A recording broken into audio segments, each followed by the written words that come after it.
Dalam kondisi seperti ini, kami juga menghadapi tantangan ada kendala teknis di 2 pembangkit besar di Pulau Jawa yang dimiliki dan dioperasikan oleh mitra kami, yaitu ada 2 pembangkit independent power producer. Pertama-tama kami atas nama PT PLN Persero ingin mohon maaf yang sebesar-besarnya karena Pulau Jawa mengalami pemadaman bergilir. Kami memahami kesulitan yang dihadapi oleh masyarakat dengan adanya peristiwa ini. Kami mengapresiasi dukungan dari pemerintah. Dalam hal ini Menteri ESDM Bapak Bahlil Lahadalia, Dirjen Ketenagalistrikan dan juga Dirjen Minerba. Dengan alokasi medium rank coal atau batu bara dengan tingkat kandungan kalori menengah, PLN akan melakukan perbaikan agar proses penyediaan tenaga listrik bisa berjalan dengan lancar. Kami mengapresiasi kepada para pemasok batu bara yang sudah mendapatkan penugasan dari pemerintah. Kami juga mempercepat proses penandatanganan kontrak kepada para pemasok batu bara yang sudah mendapatkan penugasan dari pemerintah. Dalam proses ini kami berkoordinasi dengan tim Dirjen Minerba sehingga proses penandatanganan kontrak ini bisa berjalan. Saat ini proses penyaluran medium rank coal mulai mengalir pada PLTU di Saantero Pulau Jawa, baik PLTU milik PLN maupun PLTU milik mitra kami atau PLTU Independent Power Producer. Dalam kondisi seperti ini, kami juga menghadapi tantangan ada kendala teknis di 2 pembangkit besar di Pulau Jawa yang dimiliki dan dioperasikan oleh mitra kami, yaitu ada 2 pembangkit independent power producer yang mengalami gangguan teknis dan terpaksa keluar dari sistem listrikan di Pulau Jawa. Untuk itu kami mengerahkan tim PLN bersama-sama dengan tim mitra kami agar perbaikan 2 PLTU besar ini bisa berjalan dengan cepat. Untuk itu, sekali lagi kami mohon maaf sebesar-besarnya atas adanya gangguan mengakibatkan pemadaman bergilir di Pulau Jawa. Kami bekerja all out siang dan malam agar semua gangguan ini bisa segera terselesaikan. Wassalamualaikum warahmatullahi wabarakatuh.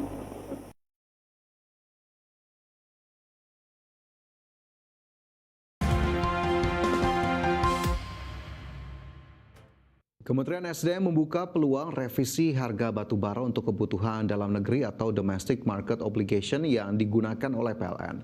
Wacana tersebut muncul seiring meningkatnya biaya operasional penambangan batu bara yang saat ini mencapai sekitar 8 hingga 12%, sehingga dinilai semakin membebani pelaku usaha tambang.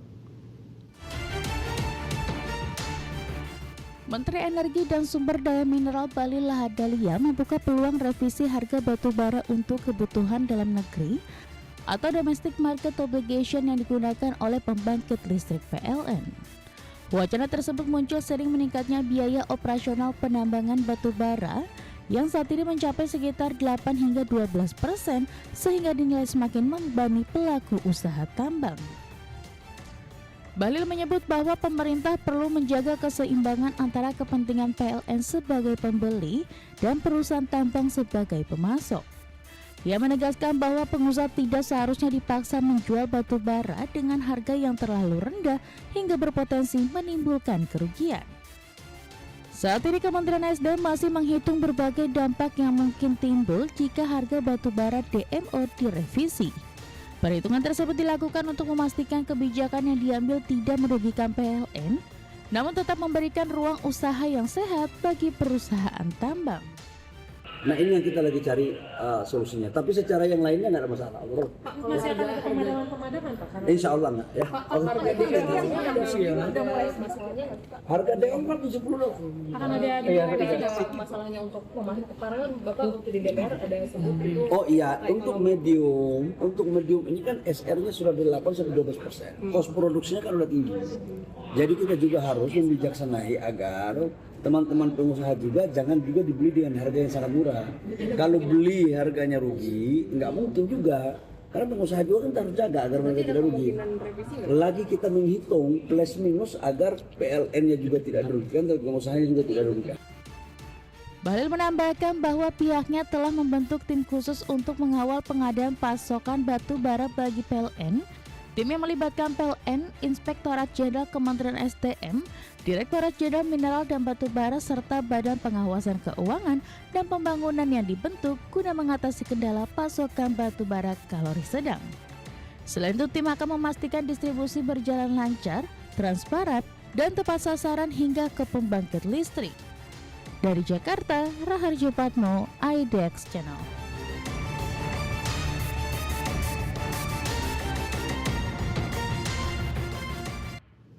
Kembali bersama kami di Prime Market Highlights, pemirsa, pemerintah Indonesia menyambut baik kesepakatan damai antara Amerika Serikat dan Iran. Menteri Investasi dan Hilirisasi sekaligus CEO Badan Pengelola Investasi dan Antara, Rosan Ruslani menilai kesepakatan ini akan berdampak pada harga minyak dunia dan memberikan dampak positif terhadap perekonomian Indonesia. Rosan optimis kesepakatan damai ini akan menjadi momentum penting bagi iklim investasi di Indonesia, sehingga ekonomi Indonesia bisa terus tumbuh. Dan kita harus optimis ke depannya perekonomian kita akan berjalan baik, berjalan maju, apalagi tadi sampaikan juga dengan kesepakatan dari Presiden Trump dan juga pemerintah Iran, harga minyak juga tadi sampaikan sudah menurun di bawah 80 dan harapannya ini juga akan memberikan sentimen yang positif terhadap perekonomian kita. Bank Indonesia menilai ketidakpastian ekonomi global masih akan berlanjut meskipun Amerika Serikat dan Iran telah mencapai kesepakatan sementara terkait penyelesaian konflik di Timur Tengah. Menurut Gubernur Bank Indonesia Peri Warjio, dampak konflik yang berlangsung sejak akhir Februari 2026 tersebut telah mengganggu produksi, distribusi, serta rantai pasok perdagangan dunia sehingga menekan prospek pertumbuhan ekonomi global. Peri memastikan BI tetap mewaspadai proses negosiasi antara Amerika Serikat dan Iran yang masih berpotensi berkembang secara dinamis. BI memperkirakan pertumbuhan ekonomi global pada 2026 hanya mencapai 3%, sementara inflasi dunia meningkat menjadi sekitar 4,4%. Dengan tekanan global tersebut, respon kebijakan suku bunga BI rate diharapkan akan semakin mendorong kepercayaan investor pada perekonomian domestik. Pertama, tentu saja respon kebijakan yang terus kita perkuat dari Bank Indonesia. Kedua, sinergitas dengan pemerintah yang semakin kuat. Tentu saja gejolak global yang meskipun masih sangat dinamis telah sedikit mereda dan insya Allah dengan berbagai langkah ini dan nilai tukar kita akan bergerak semakin kuat, semakin stabil mengarah kepada fundamental.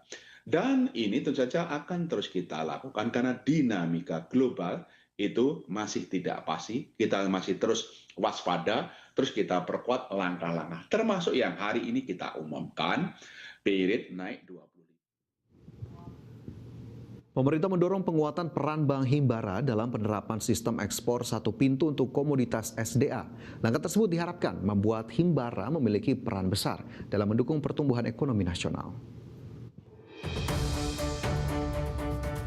Pemerintah mendorong penguatan peran Bank Himbara dalam mendukung kebijakan ekonomi nasional melalui berbagai kebijakan. Salah satunya melalui penerapan sistem ekspor satu pintu untuk komoditas SDA dan pengelolaan devisa hasil ekspor. Menurut Menko Bidang Perekonomian Erlangga Hartarto, kebijakan ekspor satu pintu dan penyaluran devisa hasil ekspor melalui Bank Plat Merah tersebut membuat Himbara memiliki peran besar dalam mendukung pertumbuhan ekonomi. Kebijakan yang diambil pemerintah, terutama tentunya harapan beliau dengan adanya kebijakan misalnya ekspor satu pintu, kemudian devisa hasil ekspor yang seluruhnya melalui Himbara, maka Himbara mempunyai peran yang besar untuk mendorong perekonomian nasional. Pemerintah berharap Himbara dapat menjalankan perannya secara optimal sebagai agen pembangunan dan mendukung pelaksanaan program pemerintah. Jakarta, John Cahyani, Damar Rizky Yulianto, IDX Channel.